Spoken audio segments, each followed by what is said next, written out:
everyone. We are really getting ready to take this thing on liftoff. Alison Canavan is our next speaker for the Happy Parent, Happy Child Summit. And let me tell you, she knocks it out of the park. I so adore her. If you are open to expanding your understanding of who you are and what this world experience offers you moment to moment, especially in the parenting experience, then you are going to love this conversation. It is raw, it is real, it is so organic and so pure, and definitely high value, high frequency. That's the word, high frequency. It's yummy, yummy, yummy. So come on the inside and enjoy. Oh, beautiful you. How are you? Good. How are you? I'm so fabulous. I'm so joyful that we're doing this. Okay, before we talk, I've got to intro you incredible you. So let's do this. Hi, listeners. Get ready to elevate your experience. It's time to welcome the incomparable Alison Canavan. Few people skyrocket to my favorite people category as fast as Alison did. She's a supermodel of internal beauty as much as she carries that external title. Her five-dimensional beauty exceeds typical hottie standards. Our Jerry Maguire moment did start at hello and was a breathtaking experience of immediate sistering. This heart-centered soul sister is a radiant spirit here to transform our thinking of what's possible within ourselves by taking complex ideas and then turning them into clear, actionable wisdom. Today, we're talking about why it's an inside-out world, reminding us that true transformation really starts from within. As we dive into this inspiring conversation, prepare to see life from a fresh, empowering perspective.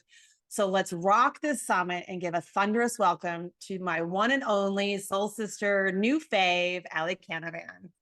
Thank you so much. Oh my God, what an incredible intro. I was just like sitting there going, well, thank you. And I have such, likewise to you. oh, thank you. Yeah. Thank you. You and I, girl, we were just like, oh my God, I see you. Oh my God, I see you. Oh my God, I see you. There you are. So let's really bring our listeners into that yummy that you and I feel, which is really founded in knowing ourselves wholly and having the courage to do the work within ourselves to really see the full five-dimensional beauty that awaits each person. And you, as I said, you just have this five-dimensional beauty, but you're a supermodel inside. So I really want to highlight your journey and the tools that you have intentionally excavated to go through your pain and to stand on the shoulders of your pain to really conquer life at its fullest. And I don't even like the word conquer, to be in the life experience at its fullest. Yeah, it's a journey as life is, and many years of resisting me, of also not understanding that I had any power. That's really what it came down to for most of my life.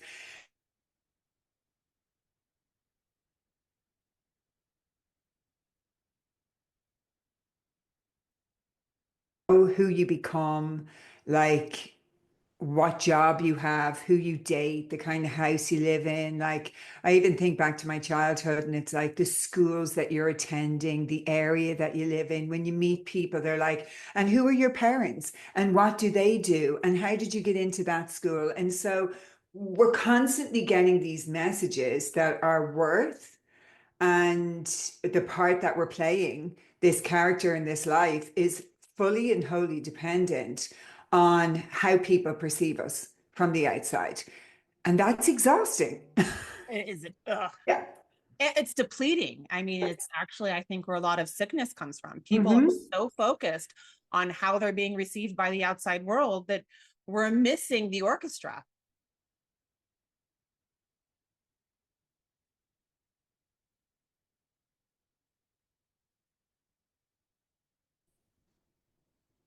Are you there? Yes. I don't know. Was it me or you that froze? I don't know. You froze on my end. I froze on your end. Yeah, It's there we energy go. between us. Yes, it is energy. Crazy energies this last week that have been around. Sorry. So Brittany, you were saying. Well, I was saying, what was I saying? It was good. It was really good. I had a yummy thought. It was really what I was talking about was just getting to know the orchestra of self. Because we are beautiful and powerful creators. I think what's like a really, really powerful thing to understand is that we're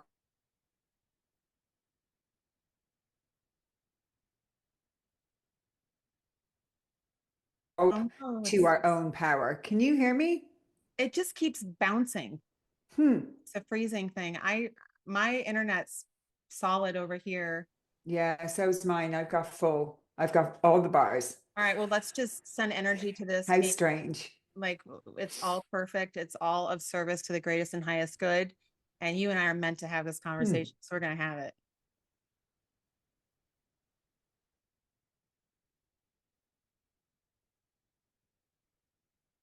Yeah, I'm good.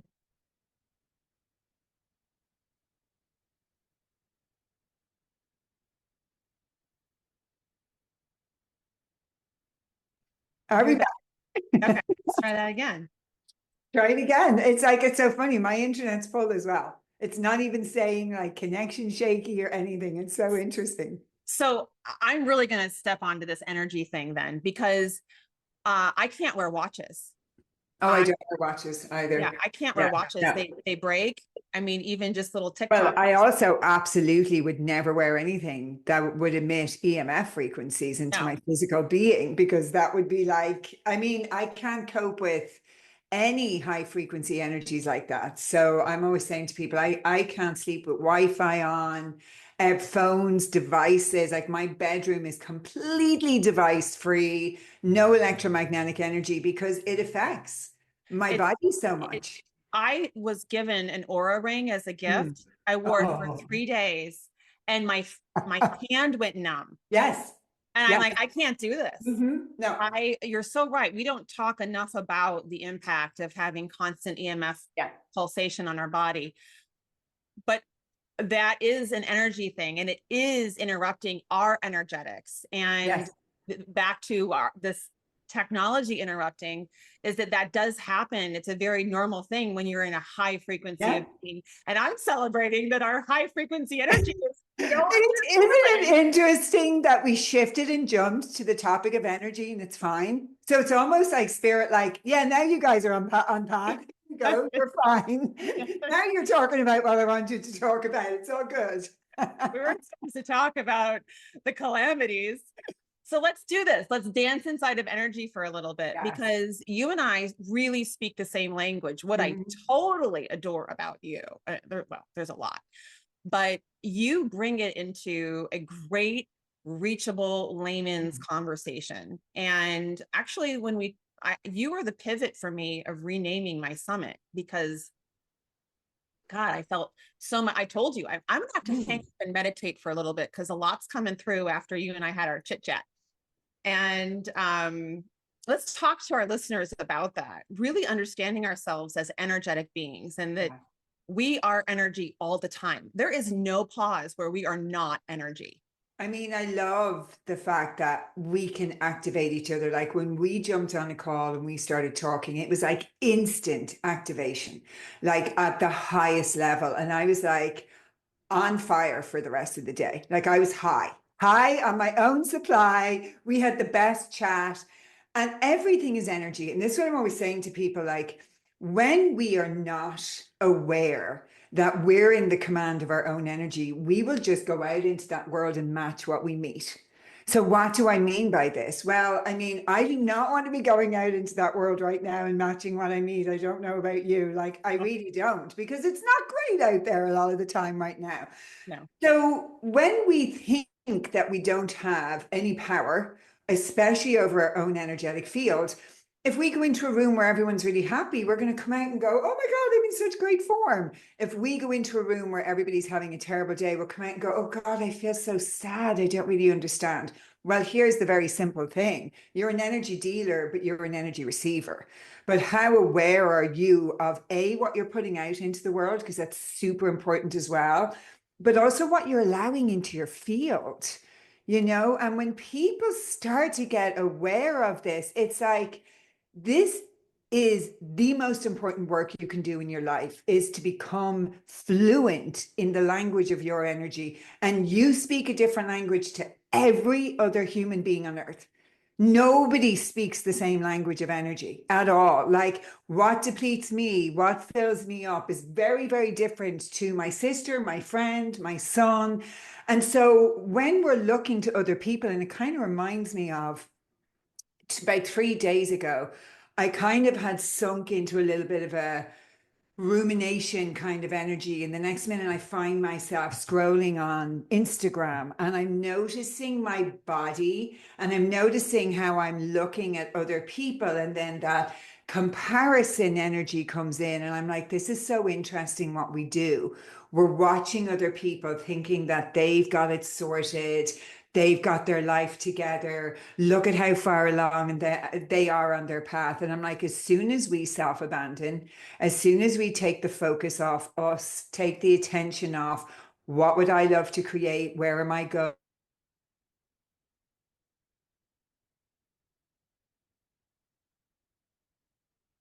I serve for the highest good of myself and every single person I come into contact with? How can I bless every single life I come into contact with today? And when we shift that, everything shifts, because we stop looking to others for guidance. I mean, years ago, I used to, I mean, I sourced my power from a very young age, Brittany. I was just like, here, take it all, you know, for my choice in partners. My sister sent me a meme yesterday that was like, well, it was a meme and it was serious. And it was basically saying, you know, when women take the birth control pill, it affects their decisions that they make around men, because it changed their pheromones and their hormones, and you're attracted to a different type of guy. And I said to her, well, that explains my life then, right? But just blame it on the birth control that I had, and I'll take zero responsibility. And I was like, that's awesome. So it actually had nothing to do with me at all. But all joking aside, everything affects your energy. Yeah. Taking a pill, you know, like the clothes we wear, the environment we live in, the paint on our wall, the conversations we have, the bed we're sleeping in, the like every single thing we come in contact with affects our energy. Everything is energy. And I'm literally so passionate about this because we can simplify it. Think about your energy as money. How do you spend, save, and invest your energy every day? And this just really helps people to put it into more of the practical camp and take it out of the spiritual camp, if you like, for a while. And it's like, okay, so if you were going to the back, if you were not making any money for a long time and you weren't putting anything into the bank, and then you went to the ATM and they were like, I'm sorry, you've got insufficient funds, would you be like, that is so strange, I just cannot figure out why that has happened? You wouldn't. You'd be like, oh my gosh, yes, of course I've got no money because I haven't been making any money, because I haven't been bringing any money in. So the bank's not going to give me what it doesn't have to give me. So why are we really shocked when we're like burnt out and exhausted, but we're not giving to ourselves at all, ever? We don't tend to our needs. We don't invest in ourselves. We're not like taking responsibility for our choices or how we show up in the world. And then we're like, I cannot figure this out. I just feel shitty all the time and I'm exhausted at 3 o'clock in the afternoon. And it's like this big mystery. And I'm like, oh no, I can probably really easily solve that mystery for you. Yes. And you're, as you say, that we call it a mystery. We feel so lost and misguided and not understanding, but it really isn't that complicated.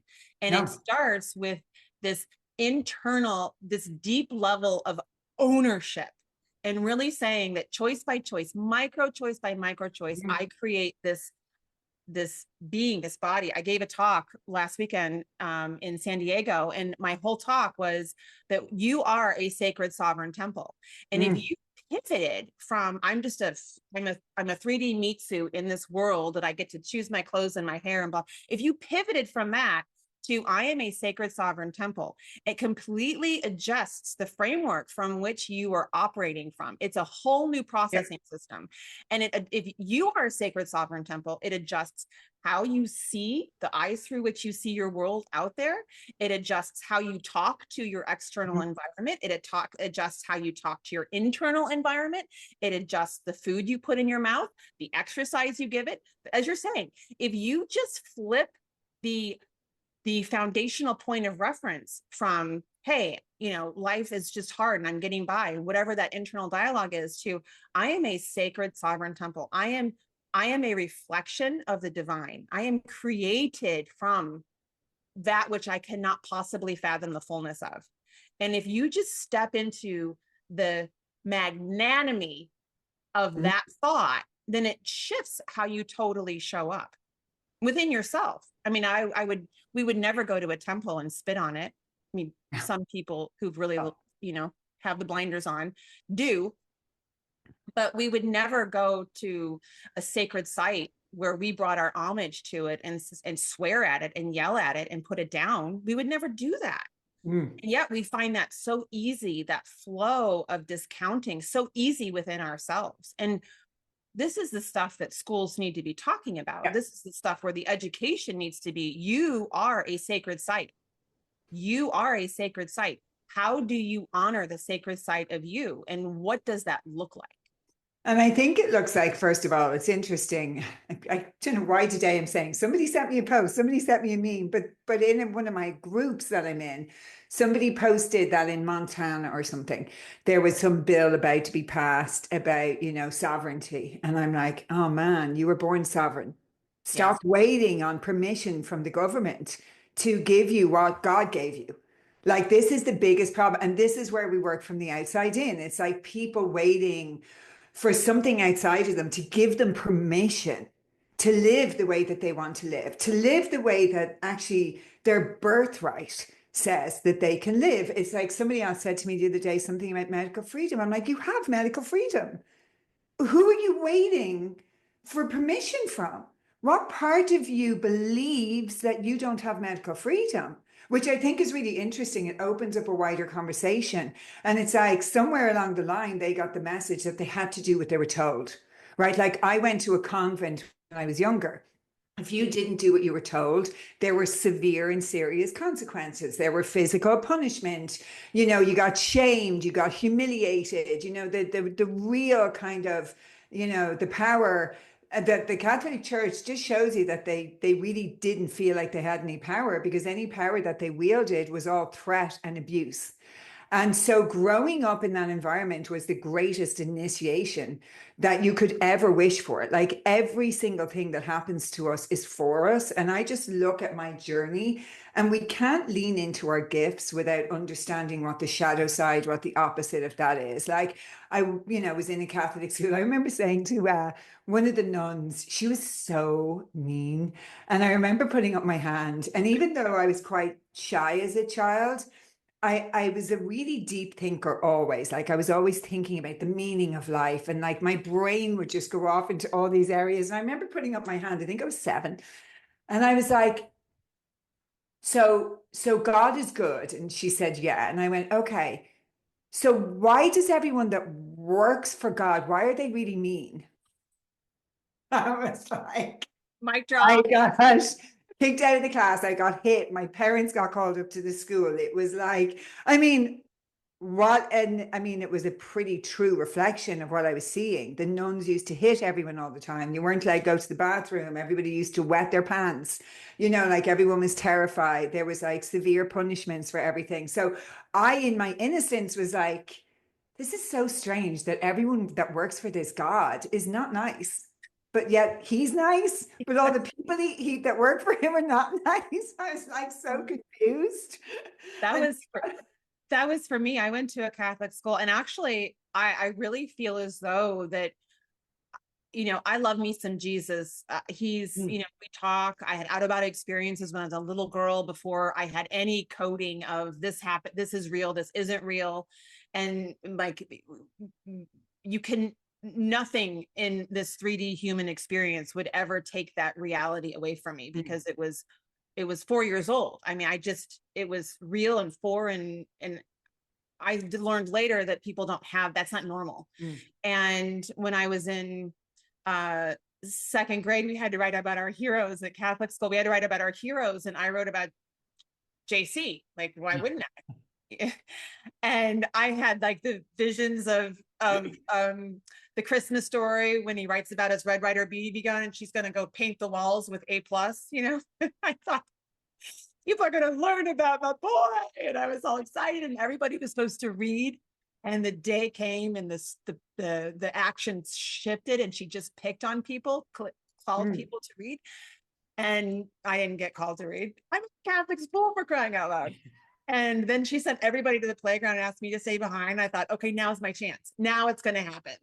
And I walked up to her, and she pulled her glasses down. I can do it. She pulled her glasses down, and she's like, your paper, your handwriting is fair enough. Your topic, your hero. If you ever write about that again, I will fail you. It's like, I went to the playground. I remember shaking. I was so confused. Like, Yeah. why is this not safe to talk about the divine in a setting that perpetuates the conversation of the divine, but in a very controlled way? Brittany, So I have to tell you, you're bringing up a story of, being in Ireland, and this is not that long ago. This is a few years ago, and I was after having a massive spiritual awakening. Probably my social media reflected that, and when you're having an awakening, it can be quite scary, but you're definitely talking in a different frequency about different things, and I wrote a poem about God, like, the poem I posted. Now, my mother used to go into the church every day and light a candle for Saint Anthony or whatever. Like, this is a daily thing. This is Ireland, Catholic Ireland. I And she got came it in me too. she came home from the golf club and she said, you're going to have to stop with all this God stuff. The women in the golf club today said that they were concerned about you. And I was like, this is brilliant. Like this is actually the most bonkers stuff it's like God is a dirty word in Ireland. It's like, and I'm like, but you go into church every day and you're lighting a candle for St. Anne. She goes, that's different. That's different. Everybody was saying, about your prayer today, and stop with that nonsense on social media. And I was like, Yeah. why are we so afraid to talk about God? Well, in the purity of God, not the control Yeah. of God. Yeah. Yes. Yes. Yes. And, Yes. and that's where I think that, you and I just have this yummy, because we can see beyond all the programming and beyond all the PR. You would PR. think, you would think that the church would have such good PR, fear-based PR, but whatever. And I really feel, and this goes back to my days of working with Marianne Williamson, and when she was having this, what we would call a new age movement, she was really at the helm of that. And that was the same time where there was the birthing of the SBNR, spiritual but not religious, and people finding their way out, finding their way to the divine outside of religious indoctrination. And I still feel as though that we're really moving through that, and we're bumping up against it, because there's so much that's happened in our culture and society that says that we're at the end of times and the world is ending, and repent, repent, repent, repent. And I feel as though that one of the things I say, and I believe this to my core, it's not God that's going to save you. It's not Jesus that's going to save you. It's the Jesus in you Inside of you. that's Yes. going to save you. It's the God in you. So Well, I mean, he did give us a hint, which is really interesting, when he said the kingdom of heaven is within. And I don't know why we keep skirting over that. And people keep going, I don't really understand his teachings. And it's like, wow, the kingdom of heaven is within. But I'm still seeking outside of me, and I'm still looking for this mythical man in the sky. And I mean, that took me years and years and years, like the whole concept of, because, I remember even as a child, something would happen in the family, and my grandmother would say, well, the parish priest is coming around this evening, so we'll ask him. Excuse me? Like now I'm like, excuse me, this parish priest, wielded so much power. Everybody was telling them all their juicy gossip and confession. You know, he knew everything about everybody. He was popping in for dinner and tea in people's houses. And this concept of it's inside is difficult for people to understand. And I get it. And I have incredible compassion for people because from the day that we enter the system, we are taught to outsource our power from day one. Day one, you know, you have to be obedient to teachers. You have to alter your behavior to fit in with people. I mean, we're constantly self-abandoning and we're so goddamn afraid of not being liked, you Mhm. know, of not fitting in. And my journey, like I never fit in anywhere. I started modeling at 15. Like I did everything to try and fit in. I did all the alcohol and the drugs and everything. Like, I mean, I'm like, I'll do everything you're doing. And even in those environments, in those situations, I still just never felt like I fit in. I never felt like that in school. And so I'm not here to fit in. I see that now at 47 years of age. I'm like, I'm not here to fit in. And actually, I do fit in with every single human being on earth because I am everybody and everybody is me. Yeah, yeah, for sure. And that is such a cognitive jump that I really get ignited about supporting people and understanding that, because that goes back to what we were saying in the beginning when the airwaves were like, hold up, why don't you talk about that? Hold up. I mean, you and I keep going, but we are the orchestra. Mhm. We are the creators. We are the symphony. We are all of this. And when we do not own that or be in the curious excavation of that, then we, as you say, we're outsourcing our power and we're saying someone knows better. And being a mom who's had all three of my babies at home and knows a lot about the birthing process and pregnancy, doing it with well-being and health, moms come to me for advice. And Mhm. one of the first things I started, well, one of the first poignant moments with giving, would you like to hear what I have to say? I've learned to ask instead of just offering my advice. And they would engage, yes. And I would say, have you asked yourself? Have you asked yourself what feels like the right thing to do in your pregnancy or in your newborn? Have you asked? Oh, And these moms would just be like, what? Ask myself?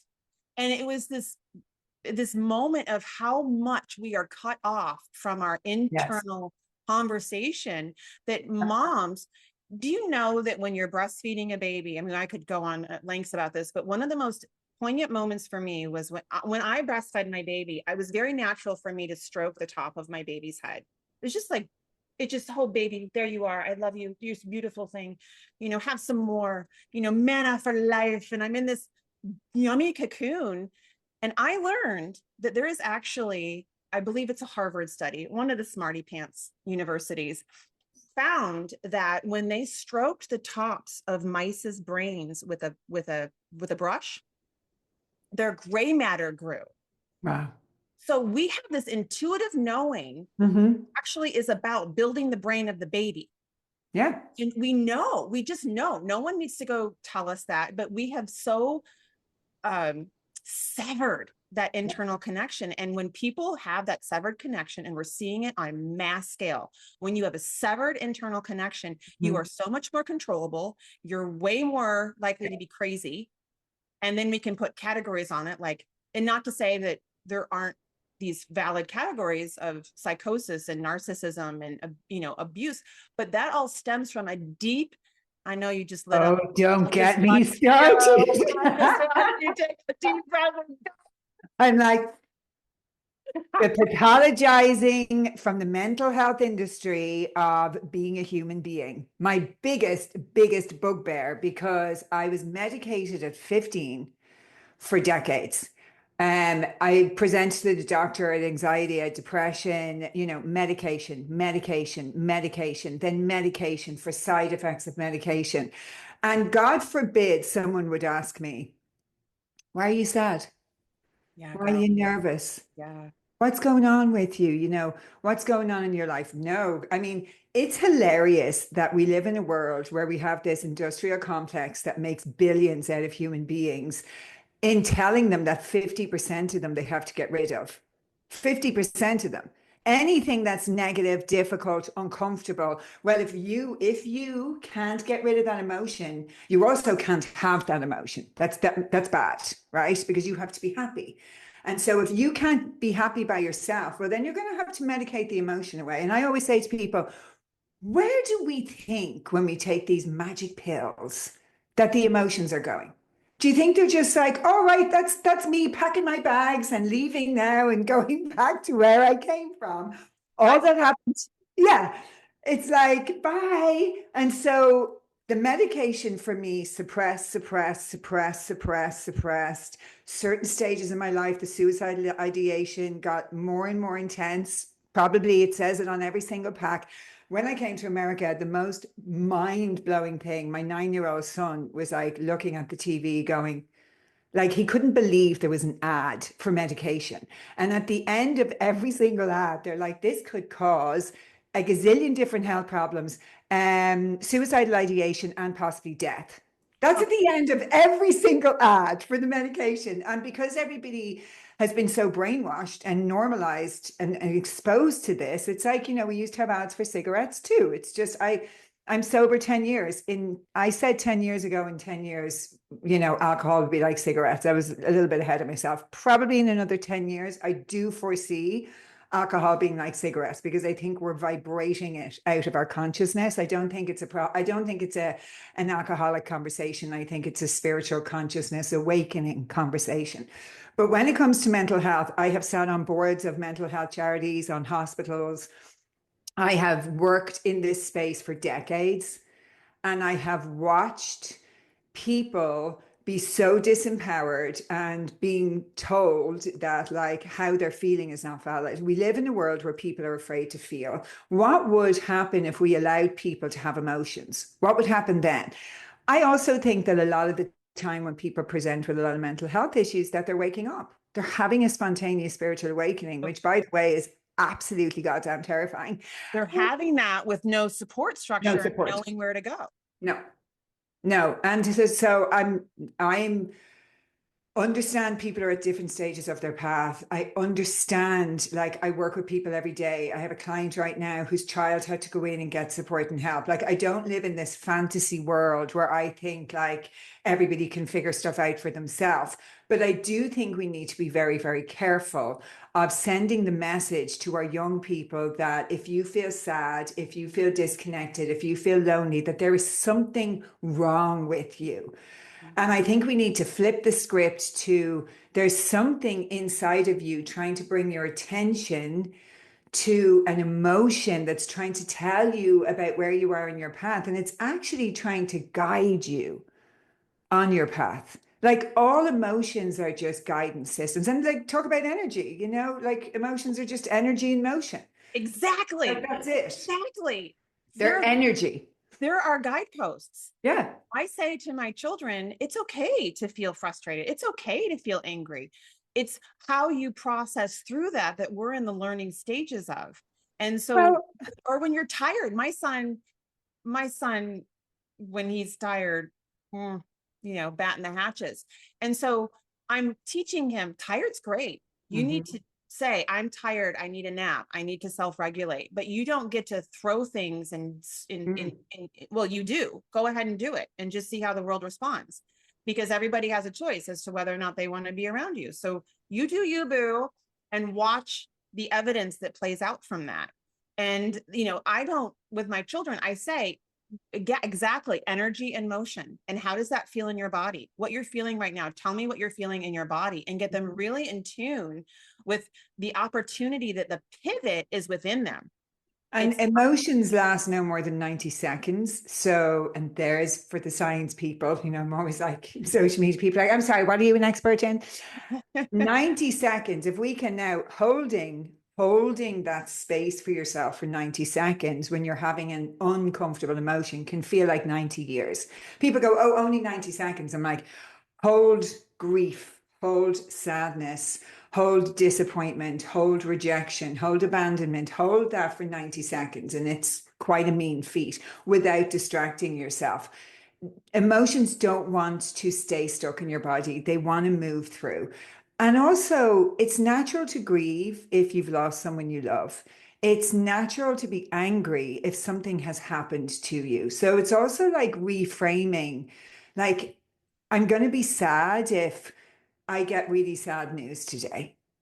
But if I go out into the world and I don't allow myself to be sad, what do I think is happening? That sadness has to go somewhere. And so depression, think about it, depression is a lack of expression. So we're depressing everything and still living in our physical body. And when we look at anxiety, it's a fear of the future. We're futurizing our life all the time. Like I used to have chronic anxiety. I mean, I was in hospital. I can't tell you how many times I was in hospital genuinely thinking I was having a heart attack. The answer was always, I remember the doctor saying to me, just take an extra half a Xanax before you get in the subway in the morning.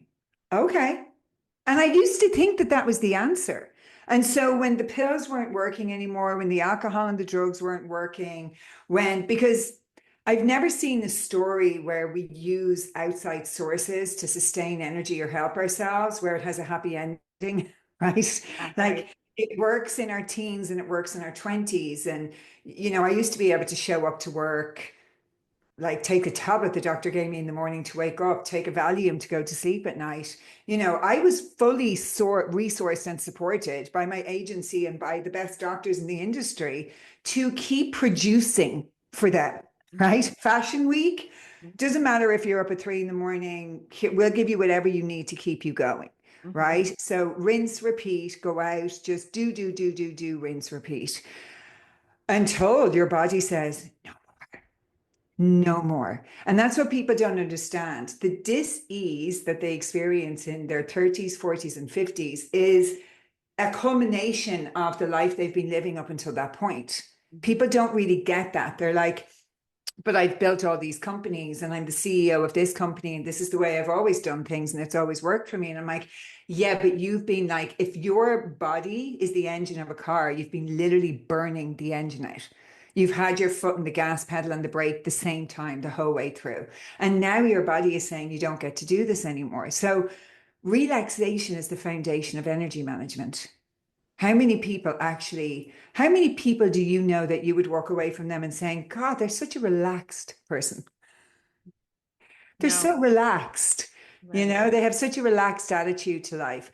And relaxation, when we think about energy and we live in a spiral universe, we say these things. Our word is our wand. She spiraled out of control. He spiraled into a depression. We say these things. And so when we spiral downwards, the spiral tightens and we tighten. And when we're tight and all coiled up, there is no space for anything to enter, especially the divine. And there is like, you are just a ball of energy that feels like the world is out to get you. And that's when people are like, I've no time. My to-do list is really long. And I'm like, okay, start unwinding slowly and going back up. And even when we take a deep breath and we open our body up, when we're relaxed and open, we can receive. When we're tight and wound up, we can't. And most women today and parents are wound up, very tightly wound up. A lot of women, I have I'm a single mother for 14 years. I know what it's like to be in my masculine energy all the time, thinking I have to do, be, and not letting myself be in my feminine at all, because I was indoctrinated with thinking if I'm in my feminine, it's weak. I now know that being in my divine feminine is the most powerful, thing I can do for myself and my child. But I had the gift of Gabor Mate saying to me when James was 3, and I was asking him a question about James having a tantrum. He was in Ireland, and he said to me, he's mirroring your central nervous system. Yeah. Which I heard, this will tell you how much work I've done on myself. What I heard is you're a shit parent and it's all your fault. So when I got into the car with my friend, he's like, that's not what he said. That's how you're choosing to hear it. But that's not what he said.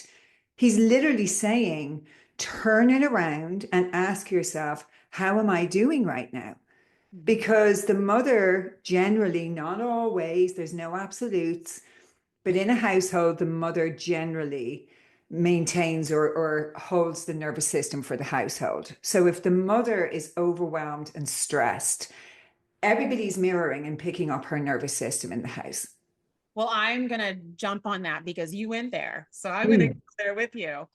When I found out that my third child was a boy, I was 1,000% convinced it was a girl. And all my babies spoke to me in utero. I had a beautiful pregnancy with all of them. My third child was the energy of the child came to me and said, I'm ready to come through you. This is my name. And we talked for quite some time. And so I went to my then husband and I said, this, and it's time, this baby's ready to come through. And he said, well, I'm not don't want a third child. And I trust you because you're very intuitive. And there was a lot of evidence to support that. So I got pregnant and I found out it was a boy. And I thought, what's wrong with like, how did I get that so wrong? She's here. I talked to her. I feel her, their energy. How did I get that so wrong? So it took me into this deep dive of understanding energetics of babies. And this is my point. This is what I learned is that we have soul contracts and that the babies choose primarily the mother they come through. The father is secondary because they are choosing the womb through which they will be created. They choose that creation womb. And when babies are born energetically, and this is the part that I really feel is important for people to stretch their comprehension to understand, we talk about it a little bit, but there is an umbilical tie. Mm-hmm. There is an energetic connection that becomes less and less pervasive. This is what going out into the world at 17 is about. That's when the energetic cord is severed and you are now energetically out to the world. Mm-hmm. But the preparation of that energetic cord to the mother is a way shower. It is the soldier, the guard, the here. Let me keep your world not helicopter parent or not let me prevent you from being in the experience, but let me a way shower. It's like that Odyssean return. I'm preparing you with all the tools to go out in the world and find yourself. Yeah. And we completely subjugate this experience and we make moms wrong. So moms become this whole, I don't want to fail. I want to do everything right. And social media has perpetuated that on a large scale. But that's the thing. It's teaching parents what I am seeing in my child is an opportunity to reflect within. Mm-hmm. I have a child that I say grows me the most. Not I have a really challenging child or I have a bad kid or I don't have any of that. I have a child that grows me the most because he is a great feedback system for me to go inward and say, what's the place of service to support this child and what he needs right now? And I'll tell you, I have adjusted so much as a parent by doing it that way versus, oh my God, there he goes again. Oh my If God. we're aware and awake enough to allow our children to be our teachers, like that moment with Gabor Mate changed the trajectory of how I parent, because I constantly then was like, how am I doing? And it also brought my awareness to my own nervous system and what was going on inside of me and parts of me that I was just not aware of or choosing to not see. But it's interesting because like everybody always jokes at me and says, "Oh my God, you've created such an aware child." Well, like it's part of being grown up with a mom who's a breathwork and a meditation teacher. But even yesterday, a friend of mine said to James, "Where did you get that hat? Is that a new cap?" And she's always asking him, about stuff he's wearing, which really annoys him. And when we got home, he said, "Why didn't you have my back? Like you turned around and said, 'Oh, my friend Terry bought that for him when we were in Miami.'" And James said, as much as that's a true story, that's not the reason why you answered that way. And I was like, man, he's only 14 and I created this kid. And I was like, yeah, you're 100% right. That is absolutely not why I answered that way. And thank you for bringing my awareness to that. And I said to him, so next time something like that happens, tap me on the arm. So it brings my awareness to the moment, because in that moment, then I have an opportunity to choose differently if I don't see it first. Does that make sense? And since like James has been a baby, his journey with me when he was barely able to speak at 18 months old, he was standing in the house beside this little blackboard and my mother was actually there. And he turned around and he said, "I had to come save you, Mom." And we both went, what did he just say? I said, "What, honey?" And he said some profound things like that, like, really early on when he barely had words. And I don't know where my path would have gone. I firmly believe, like you, we have soul contracts, and he is absolutely, I write in my book there that I wrote, he saved my life. He was my guardian angel that came in, and he has been my greatest teacher and continues to be, and continues to push me into the most uncomfortable parts of myself so that I can be the best mother for him. But also, I love, love, love what you said about like the cords being connected and attached, and at 17 they fly. Because I remember when he was super tiny, I remember reading this poem, and basically the crux of the poem was like, we don't own our children, they are lent to us, they are a gift. We are like their guardians. We're just taking care of them. And our main job is to ensure that they're resourced enough to get up and go out into the world and create their own beautiful lives. And coming from Ireland, and I can only speak for where I was brought up, there's a lot of, there's a lot of trauma, and there's a lot of ancestral trauma, but there's a lot of jokes around the Irish mother, or Irish mother and her sons, right? It's like they never let that cord go, right? Like they stay, and then they stay connected through guilt, like my mum would say, when you rang her, oh gosh, I haven't heard from anybody in days. I could be dead. Like, it was just like, How and you doing, Mom? I look at my mom and I just think, God rest her. She passed away last year, but she did not have any tools. And as she was leaving this planet, I remember sitting beside her, and just sitting beside her with unconditional love. And we hadn't spoken for a while, and we had quite a complex relationship. And she said to me, I wish it didn't have to be this way. And when we think about talking about parenting, and I turned around to her and I said, the most important thing now is that you leave in peace. And I forgive you. And I said, you were like the perfect mom for me. And she was just sitting in the bed, like going, what are you talking about? I was like, I wouldn't be doing the work I'm doing in the world. I wouldn't be the parent I am. There is nothing that's amazing about my life that wouldn't be happening if I didn't have her as a mother.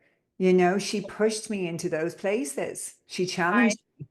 I really adore you, and I think, like I told you, you're in my inner little yummy circle. And I know a little bit about your story. And I think that the way you're saying that is so important for people to embody and understand without you going into the details of your story. Mm, But really, for the opportunity for everyone is, I feel, is to look at our lives and our pain and all of the wounding that happened inside of our learning how to be. Remember that we are mm, sovereign temples. All of that that goes into the sacred site of us is what brings the homage to us. And you, as you said, which I think is so beautiful, you have a lot in your past. Yes, you're stunning. And a lot of people could say, well, you're beautiful, and what do you have to complain about? And you're a supermodel. And what I think that we do is we categorize things to belittle the impact that pain has. mhm, And you have had a lot of pain in your life, and it did start at home. And what I love, and I really hope our listeners can seriously latch onto with curious excavation and potentially embodying for themselves, is that our pain can become our platform. Not that we go out and speak on it, but it mhm, becomes the platform on which we stand into our mighty. And you see all the pain of your past as, it built me into this diamond that I am. mhm, Diamonds are formed under pressure. And you are such a diamond. And yet we could all, you and I could grab, a spirit, bottle of wine, which is mhm. common psychosis. Let's Yeah. have a spirit, and let's talk about where our words are our wands. I'm just inviting everyone to think about that, as you say that drinking alcohol will vibrate out of consciousness, because there is an opening of your field with spirits and other things. Always put intentionality. This is my little PSA. I encourage everyone to put intentionality into what they put into their body. and bless and protective shield. Okay, I'm done with that. So, but to really pivot on the pain and say, that was an opportunity for my growth. That was an opportunity for my expansion. And, you say it so beautifully about energy and the spiraling down. My language is contraction, expansion, and really seeking of what brings expansion into this moment. One of my favorite things to calibrate is what would love do in this moment, because love brings expansion. Look, on my computer. Yes. See, sister, of course it is. Literally, it's there all day, every day. What would love do? Yeah, you and I. So, but as we have all these moms and caregivers and dads tuning in, I think if there was something that I would feel to empower everybody, is not that our past is something to hold on to that can control us, but to look at that as an opportunity for our expansion and to create pivot, the internal pivot that the intimate nuances of everything you experienced and the abuse and the rejection and the requirements and the subjugation, it made you who you are. Well, and there has to be a choice. We're either conscious or unconscious, we're awake or asleep, and we get to choose to change the patterns that have probably been in our ancestral line for generations and generations and generations. And if we choose not to change that, we will automatically repeat it, like automatically, unconsciously, with zero effort. Like we will just keep repeating the same patterns. And so anyone who has the opportunity, and I think it's such a gift, by the way, to be in this world right now. When people complain about the world right now, I'm like, we are in the most exciting time to be a human being ever. This kind of time has never been experienced by human beings before. We are at the precipice of becoming something so different. Our hearts are opening, our consciousness is expanding.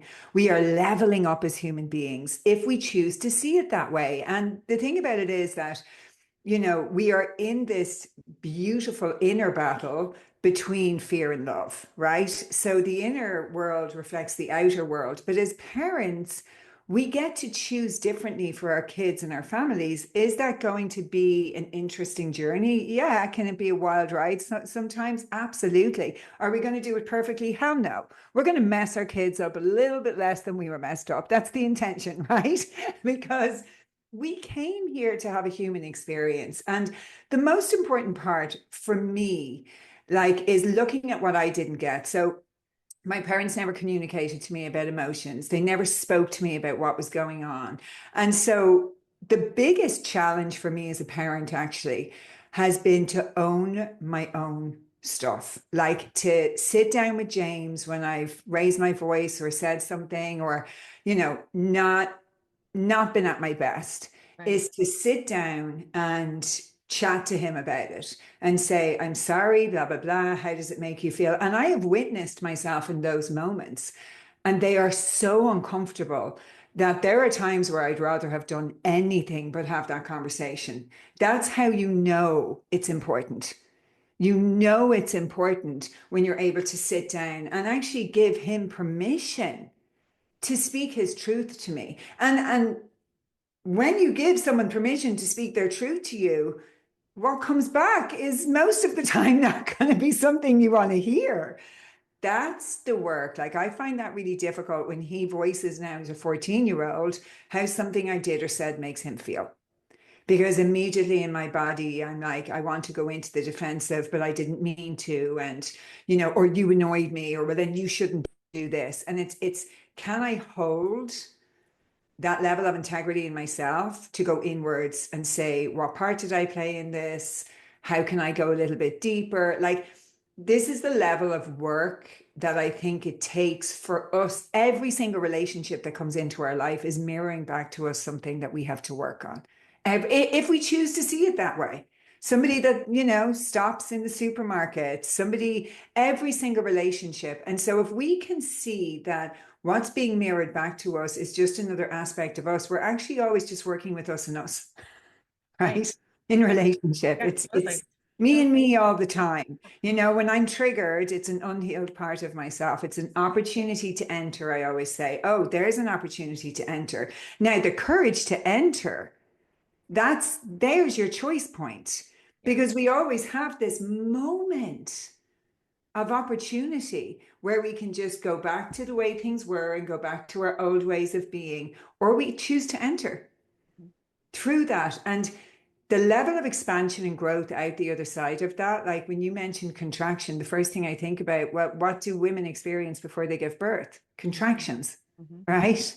We are going to have contractions before we birth a new version of ourselves, and we are constantly being reborn. We're in springtime now. In the shamanic cultures in Ireland, if we move with the seasons and let go of the shedding of the autumn and the gestation of the winter, and know that we fully prepared ourselves to be reborn in the springtime and allow ourselves to go with the rhythm of nature, we are all now being reborn, brand new, fresh baby opportunities every single day. Like it's when we start to, I'm just looking out into nature at the moment, and little buds on trees, and the grass is just starting to become green. That's the same inside of us. Mhm. We mirror nature. It's like such a beautiful opportunity for us to say, what would I love to birth in this new season of my own becoming?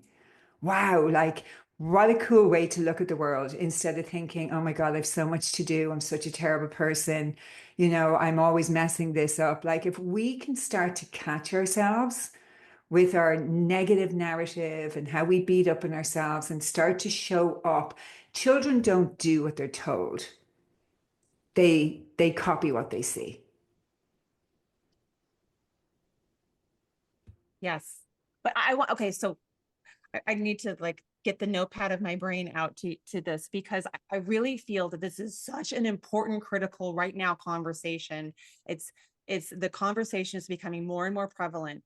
And I'm hearing while you talk, you have a very, I'm going to go back a couple of steps and then we'll work our way forward. But you have a very, you've put the tools, you've supported your son in his tools. And so when he is feeling frustrated, he has the tools to speak that. Mm-hmm.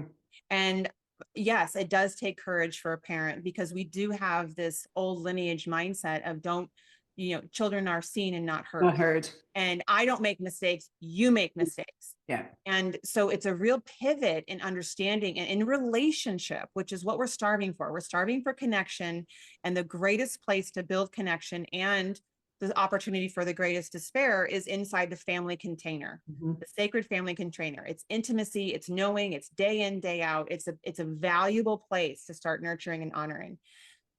So it's your son has the words to speak his needs.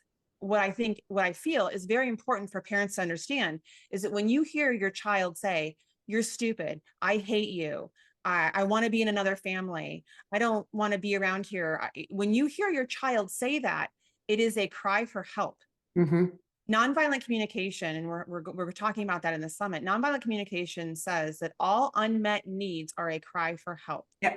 And it gives you the tools to speak to each other in a way where needs are met mutually. And there is in tribal communities with a Sangha, that's what they would do. They would come together and they would create community to go over any discord.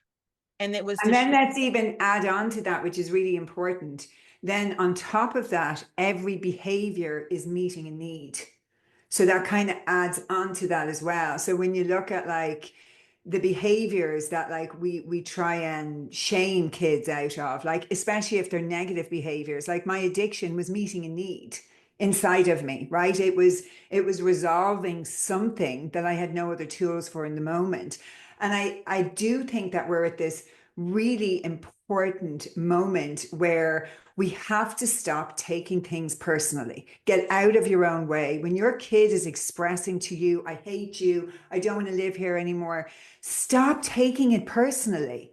It's not about you. you know, and we keep making it like we do. Like, I don't like labels and words, but like the word narcissism is so overused in today's world. It's like somebody breaks up with someone that they're not happy with. Oh, he was a narcissist. Oh, she was a narcissist. I'm like, it's almost like, but we do live in a world where there's a very big difference between self-care and loving yourself and being self-absorbed and making it about you. And yeah, They're very different. and that's what I feel as though is important for people to see. The self-absorption is a lack of willingness to see self. And we call it narcissism. And I have had experience with narcissistic people on a deep, intimate level. And yet that didn't mean that I got to say, glad that person's no longer in my life. Glad I learned what I needed to learn or got rid of that, got through that verbal abuse. It's about what was it in me that was attracted to that. And I say that with tremendous awareness for the many dynamics and that go into an intimate relationship. But from my journey, what was it in me that started out with that codependency, that was the love bombing and all of that, and that saw that as I'm important to someone? And I gave my power away, and that person became the arbiter of my genius and my beauty and my fullness. And the more I was letting them dictate this environment because they loved me so much, the more I walked into a really painful experience because I wasn't loving me so much. And my needs were having to be met by an outsourced human, right? I mean, I would go like further and say I wasn't loving me at all. And I had no idea. But also we've so many, let's go back to pathologizing human beings when they have uncomfortable emotions.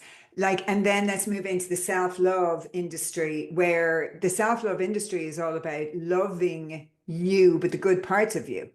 So when you're a good girl or a good boy, like, you know, even when we keep saying to our kids, you're such a good girl, you're such a good boy, I'm like, stop saying that to your children. Oh my God, I'm so happy that you're a good girl or a good boy. So then they grow up and they enter into society and they're trying to be good girl and good boys. Now, what does that mean when somebody's just trying to be a good girl or a good boy? It means that they're going to self-abandon constantly, right? Because Even still, what a good girl and a good boy is dependent on the environment you're in and the company that you're keeping and the behavior that someone else will tolerate. If you're around someone who says children should be seen and not heard, or the one thing that was said to me all the time was, do as I say, not as I do. oh yeah.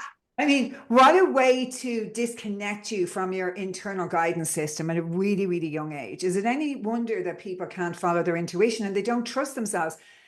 People don't trust life. You know, there is a divine like way of unfolding. Again, I'm going to bring it back to the seasons because I think it's important. Like, we don't have to interfere with spring, summer, autumn, and winter. It's all happening. There's a divine, like, everything is perfect. Everything is actually perfect, you know, like a tiny little blade of grass will come through cement seeking light. We are the same. We're looking and moving towards our own light all the time. But to do that, we have to move through our own darkness to get there. And for me, when it comes to parenting and kids, it's like, can we step back and observe ourselves and move into more of a relationship instead of a dictatorship with our kids? And that doesn't mean that I'm a big fan of today's world of let your kids do whatever you want and let them make all the decisions, because I think the pendulum has gone too far. Like, everybody's talking about the Netflix Adolescence. Have you seen it? No, I'm not a TV person. So everybody's been talking about adolescence, and I sat down and watched it with James, and it's, you know, this young kid in Britain, and he's 13, and he kills, stabs a 13-year-old girl, and it goes deep, deep, deep into it and whatever. But there's one part in it, and I feel very privileged and lucky that what I do for a living has exposed me to the dangers of smartphones never. So James never had a phone. He got a phone at Christmas. He's 14. I don't say any of this because I'm like, I've got all my shit figured out. My sister's an EMF expert. And, you know, like, I have a lot of access to this kind of research for many, many, many years. And friends of mine who were doing research on the effects of mental health from the first phone generation. And one of the things that I caught that the writer did very cleverly is the parents were sitting at the end of the bed and they were talking about, when they got him a computer when he was super young, 7, 8, 9, whatever. And she said, and I used to go by his bedroom and at 1 in the morning, the light of the computer would be on. And I'm thinking, do you know how many parents say to me, I don't know what to do about these phones and computers? And I'm like, can you be a parent? Because there is no, do you know, this conversation came up last night? And we were arguing about James's screen time is done at 9 and everything shuts off on his phone. He's got no social media and will not have any social media, by the way, through high school. And that's been an agreement for years. So the agreement of getting the iPhone at Christmas was the condition of absolutely no social media. And that's fine. He's never had it, so it's fine. But the argument does come up around the 9 o'clock because he plays Minecraft with a friend of his in his class for an hour and sometimes they want to play a bit more. And I'm like, no. So I said to him last night when we were in the car, I said, okay, so when you grow up and you have kids, are you going to let your children have free reign on screen time?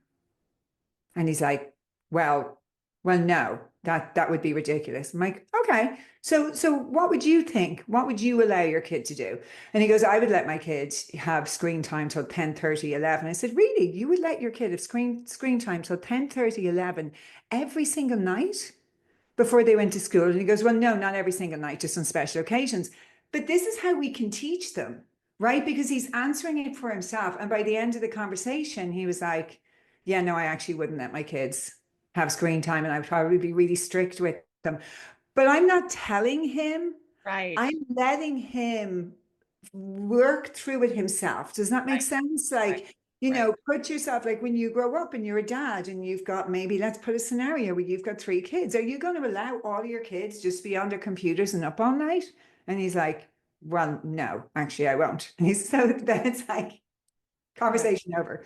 So no, Well, you're not getting your screen time increased. I have I have a 14-year-old and that was the impetus for this whole summit. It's that I am not willing to normalize this and lose my connection with my children. Mhm.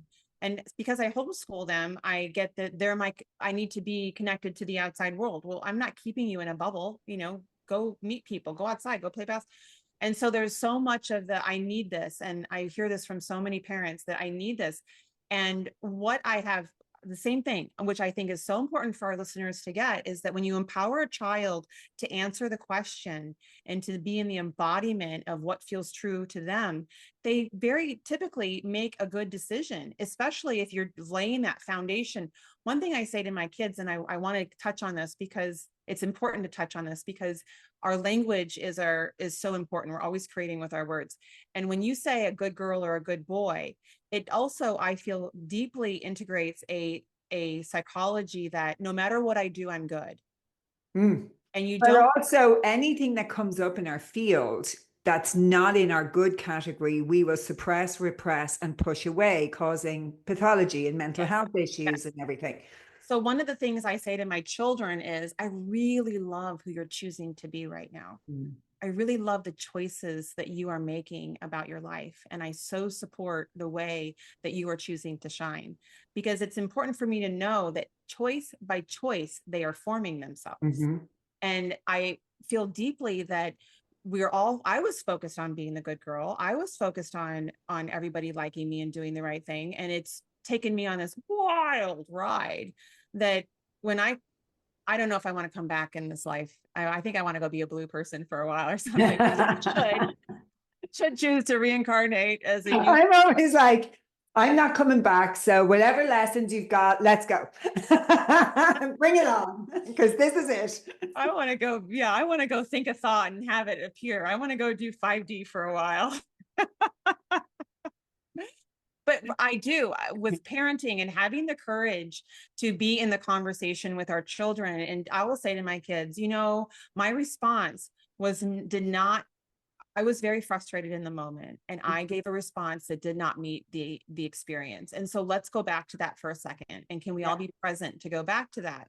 And this is the kind of conversation that builds trust and community with our children and lets them know that when they are being bullied, or when they're embarrassed about their bodies, or when they would like to go try something in the experience. My son said to me the other day, I asked him, I said, are you comfortable with the amount of time you're spending on technology? And he said, no, I really see, Mom. And I said, Xavier, let's just talk about what technology is doing. Is it evolving you as a person? Is it making you the fullness and the light and the dynamic human that I so know you are? Is it supporting that? He said, no, Mama, it's not. And I said, well, so what could we do to do that? He said, I was really thinking about it. I think I want to take up piano. And he looked at me and he goes, is that gay? And I just thought, oh my gosh, the immediate need to judge a decision. Yeah. I said, well, I'm really surprised you would even have that understanding or that judgment on it. Piano is amazing. It's an amazing tool. It's a big tool. It's a big instrument. It's not a guitar that you can lug around, you know. I said, but let's talk about it. Let's get into that and start letting the kids excavate into their curiosity versus just assuming that they're okay. They're on their phones with their kids or with their friends. And the flip of that, what I say to parents that come to me and say, it's too late, and I was, you know, they know what I do, and they're like, you know, all of my kids are just on devices all the time. And I'm like, okay, so the first thing you have to understand is if you're lucky enough to be hearing this and you haven't given your kid a phone and you haven't given them social media, you're in a very privileged position, because it's amazing, because, you know, it's like you're not introducing the drug and then taking the drug away. So just don't introduce the drug. And it is a drug. And it is a drug. Don't introduce the drug. And there's lots of amazing ways to do that. And really the work is going to be inside of you. It's going to be inside of you to hold the line, so that when they come and say, all of my friends, do you know what happens? And this is actually really important. So James didn't have a phone, and I got him a Gab safety phone, which is a child safety phone. There's a couple of companies around. So it means that everything is monitored. Every text is monitored. They've no access to regular apps, no access to the internet, because one of the most important things to keep them safe from is porn. So like I have everything locked down on every single device. And when I started doing it and I held the line, and this is what you will find, other parents in school and in the community started coming to me. And I'm telling you that Jonathan Haidt, who wrote The Anxious Generation, did so many studies and interviewed middle school kids across Great Britain and the US. Not one child, when given the option of getting rid of social media, said that they wanted to keep it. Now listen to that for a second. Now, there was one point where they said, will my friends have it? So 100% of students said, if my friends don't have it, I don't want it. So that is our children begging us to be parents. Our children are actually saying, please don't let me have this. And so as parents, it doesn't take an awful lot. It takes you, somebody else, and then the conversation starts. And then when you're in groups, and what happened is, none of the kids in my son's group, because I spoke to the parents, they all decided, oh, well, if you're doing it, we'll do it. And there's, you know, there's power in numbers. But then if you've gone, what I do with my clients is I get them to say, okay, 9 o'clock, everyone in the family has to put their phone in this place in the kitchen at 9 o'clock. That means parents as well. And so generally what you find is there will be a detox. There could be meltdowns. There will be an energetic detox. There will be a lot of things that will happen during that process. But if you can hold the line till that figures itself out, you will get your children back. And it's incredible to witness. Absolutely incredible. So I want to honor the time, but I have to do two things. One, we are doing as a follow-up to this whole summit, a screen detox. And I'd love to have you come cheer our moms on, our dads on, our families, because it is such a really challenging experience. Yeah. It is an addiction. It is truly an addiction. I was at a basketball game this weekend for my children, and this little 2-year-old walked out of the stroller, and the parents didn't want to go walk with the 2-year-old. So they literally waved the iPad, and she just like came right back and climbed into the stroller and sat down and did that. And I just thought, oh, and I see it all the time. It is so hijacking of the Mhm. human experience. So And yeah, and to have compassion for parents who are overstimulated, overburdened in a society that is not supportive right now, where we're very disconnected and we're grasping at anything to help us. So I get it. I do too. I get it. I understand the need just to have a minute for yourself. That's why we're doing this whole summit, Mm. because it is a psychological pivot, and that loneliness is the highest it's ever been. Depression, families are not staying together. Typically, 40% of families split after 5 years of the Mm. birth of the first child. 65% of all parents feel lonely. There's a problem. Yeah. We are not honoring the sacred unit of family. We don't know how to be in the conversation. We don't know how to be uncomfortable. We don't know how to language our needs in a healthy way. We don't know how to look within ourselves to heal whatever is showing up in our day to day. Well, it's like if you want to honor, you have to, first of all, like there's a beautiful African proverbs that says, if there's no enemy within, the enemy without can do us no harm. And when we're fighting a war within, when we're in deep, deep separation within, when we hate like parts of us, we can't really heal as a collective until we go in and do our own work. And for people, that's hard to understand, when we're in a world where war has been evident and there since the beginning of time. I mean, we talk about that's what Jesus came, he came because there was so much separation, to give us the message of love. And so we can't heal the world without healing ourselves. I cannot emphasize that enough. So I have a visual that I would like to share with all the listeners, and that I recently did plant medicine, ayahuasca. It was an incredible experience. It really changed me on a cellular level. And I did it in a very sacred one-on-one exercise. I'm not sitting here saying, go do that. When in the first ceremony, what happened was I was completely bombarded with dark energy. I mean, it was an onslaught. And in my clairvoyant training, it was that you command it to leave. You are always in charge of your body. You command it to leave, and that you are the sacred sovereign temple. So I did that, and all the energy left, and I was able to bring the light into the experience. When I was sharing with my husband, with the team that was working with me, they brought something very potent. And this is going to go back to what you and I are saying and what would love do.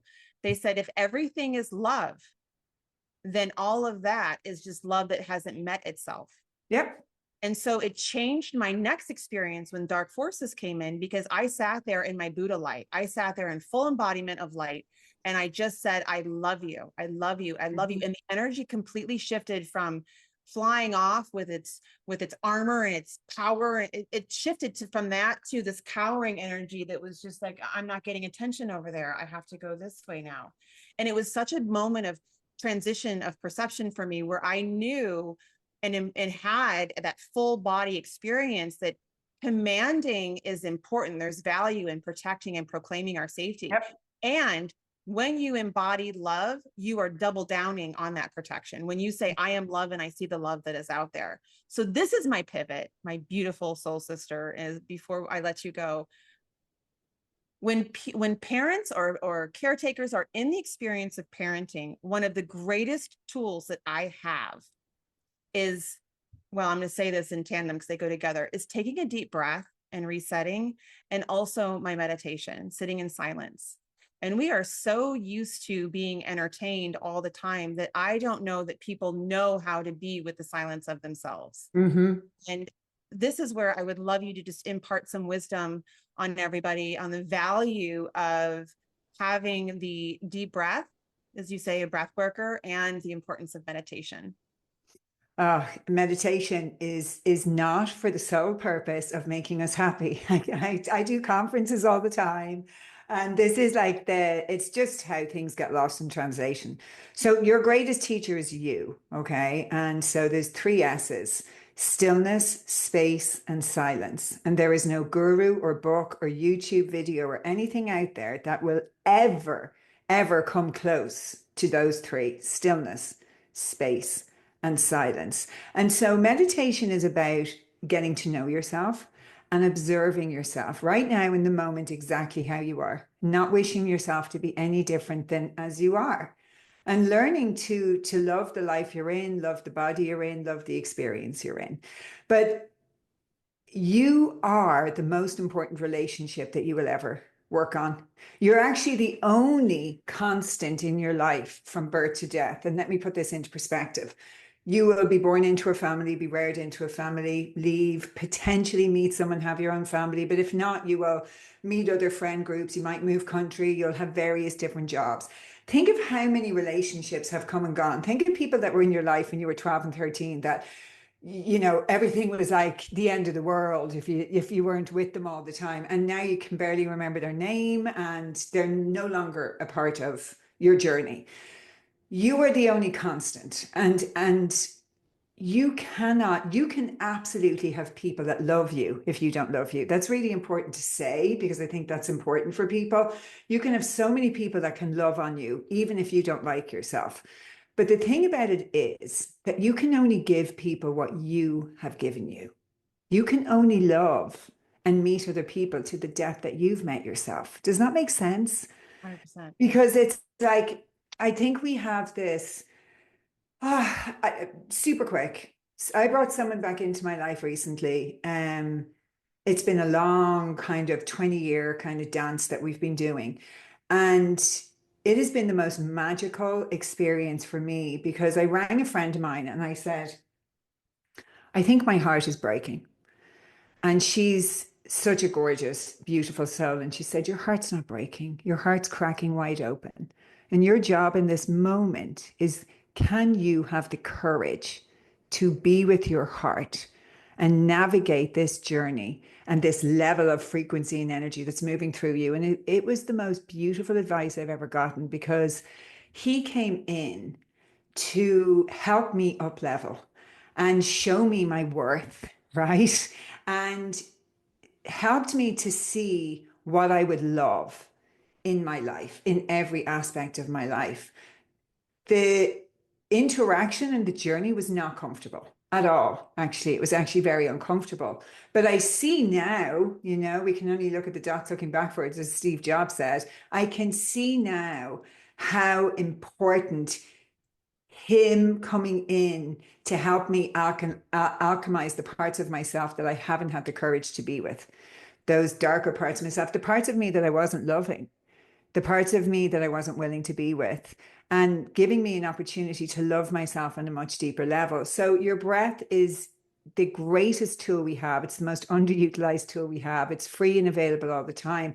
And in Sanskrit, the word breath is spirit. So your breath is spirit moving through you. It's your connection to the divine in any given moment. It helps you to bring yourself into the present moment. And start this work slowly and build it incrementally. Sit for 60 seconds. Then next week, sit for 2 minutes, then 3 minutes, and just get to know you.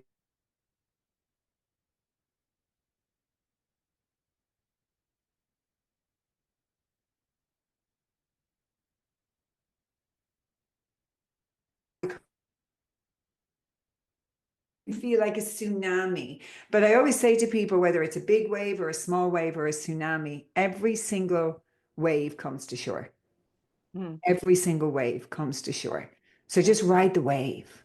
Ride the wave. It's all you and you. It's you learning more about you. Get to know your emotions, befriend your emotions, get to know your feelings, turn towards sadness and love it and say, thank you. Gosh, thank you so much for being here for me. When grief arrives, when we lose someone we love, thank you, grief. Thank you for swooping in and being with me in this moment. Like, can we learn to communicate with ourselves, all of who we are, in a very different way, so that we treat equally the happiness and joy the same way we do the sadness and grief? Like, if you were having a dinner party and you were inviting all your emotions and sadness came to the door and you were like, turn off the lights, everybody hide, sadness is here and we don't want sadness to come in. And you open the door and sadness is like, I know you're all in there and you're always inviting everybody but me. And all I want to do is go and be and sit with you. And that's all sadness wants to do. I just want to go and be with you and sit with you. That's all. And I just want you to see me Just like we all want everyone else to see us. We all want to be seen, heard, and validated by all these strangers and people out there we give so much power to. What if we learned to first of all bear witness and see all of who we are and love all of who we are? There's great power in that. That goes back to the love. I see the Mm. love in the sadness. So much of sadness comes from my first breakup from my boyfriend. I really got very clear that I'm hurting this much because I loved so deeply. Yeah. There was Yeah. such treasure in the opportunity to love Hmm. deeply. So that gave me the experience of the pain of allowing it to go and change its form. Hmm. But Yeah. it's really so much in there. You and I, girl. We could talk for days. Yeah, we could. You are mighty, you are masterful, you are majestic, you are such a way shower and pointing people towards their own inner compass and reminding them of the potency of who they are. You are the manifestation of what I'm so passionate about. I love and adore you. I'm grateful that we were connected and I'm excited for what's ahead. Oh, I love you so much. And I'm so grateful that my week got to start this way. Thank you for filling my cup and for having this conversation with me because you are such a special soul. Like the first time I met you, I was like, wow, wow, wow, wow, wow. Like just your light, your presence, your beauty inside and out. So thank you too. Thank you. Thank you. Thank you. Thank you. So I just want to share with everyone really quickly that you are giving everyone.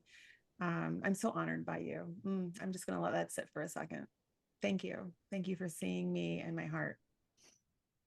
And everybody who's listening has an opportunity to experience more of you with you're giving everybody access to Alley Code, Mm-hmm. your beautiful world. Yeah, so I have a monthly membership, and if you use the code, you sign up, you'll get 1 month free before it's a recurring membership. And there is about 65 hours of content, deep transformational breathwork journeys, an entire library of meditations, coaching calls, workshops, guest speakers and teachers on everything from human design to zodiacal astrology and lots of everything in between. So there's so much in the membership. And I'd love to offer everyone a free month. Because that's what you do. Mhm. Well, my sacred soul sister, I gotta call you because we got some talking to do. You Yes. said some things today. I was like, yeah, me too, girl. I love and adore you. Have a bright, shiny day, week, and more to come. Bye. Wasn't that great? Oh, love her energy. And I'm sure, how could you not love her energy? She's just yummy. So you have this interview to listen to for the next 24 hours. You can share it with friends. You can do whatever you like. This is a message worth spreading. And if you would like to keep conversations like these in your back pocket and have them on demand as you are ready for them, then be sure to check out our VIP. Allie's got her, I think that's in there for the Allie code, but regardless, there's so much goodness inside of the VIP experience where you will feel so supported. We talked about the screen detox, that's in there. We talked about support from speakers. I just got her in there. We've got meditations. We have daily inspiration to support you on this journey of recreating the sacred experience of family. Happy Parent, Happy Child is on liftoff. Day one was fabulous. We'll see you tomorrow for day two. And be sure to give yourself time and space to listen to all this goodness that is here to support you on your journey. Sending you so much love. Have a beautiful day.